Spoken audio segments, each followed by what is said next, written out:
Returning to our developing story this morning, Andrew Mountbatten-Windsor has been arrested on suspicion of misconduct in public office. The arrest relates to Andrew's links with convicted child sex offender Jeffrey Epstein, follows the release of millions of documents from the Epstein files last month. British police have carried out searches at a number of addresses in England, including the former Prince's home in Sandringham. The arrest has been made on what is Andrew's 66th birthday. The King has also released a statement. He says the police have the royal family's full support and cooperation, adding, "Let me state clearly, the law must take its course." We're joined now by Dickie Arbiter, royal commentator in London. Dickie, thank you very much for being with us this evening, your time. Tell me what's happening at the moment. I understand that the King's carrying on right now, despite all of this, with his engagements. Yeah, despite everything, and good morning everybody in New Zealand. Despite everything, the King is carrying on, as is the Queen, as everybody else. The King opened the London Fashion Week this afternoon. The Queen was at a lunchtime concert, and there was an audience this afternoon. So life is carrying on. At the moment, it appears that Andrew Mountbatten-Windsor is still being questioned by police. There's no sign or no note of him being released.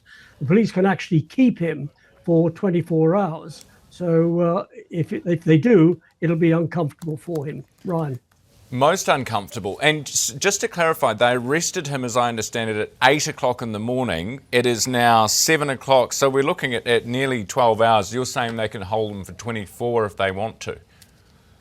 They can. He has been there for just under 12 hours, and they can hold him for 24 until 8 o'clock tomorrow morning. But we have to wait and see. They've been very quiet about going about business. Nobody knew anything was happening until the cars arrived at Sandringham this morning. The King didn't know until he was informed this morning as the arrest was taking place. So everything was done covertly.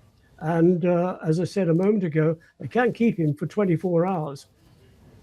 We're hearing just the first reactions coming through from the family of Virginia Giuffre, who say they commend the King for his actions in getting to this point. Now, obviously, the police are independent. They're doing their own investigations. But do you think, how would you assess or judge how the King has dealt with this and dealt with his brother? The King has dealt with it as best he can. It's interesting you say how he has dealt with his brother. If you look at that statement today, there was no mention of my brother.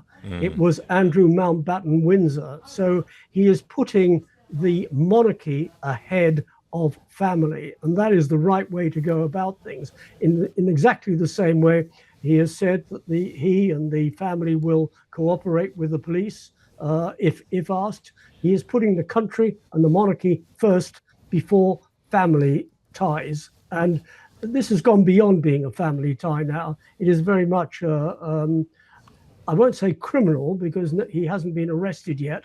He hasn't been charged yet. He's been arrested, but he hasn't been charged. But it is a serious issue, and it's unprecedented in modern times.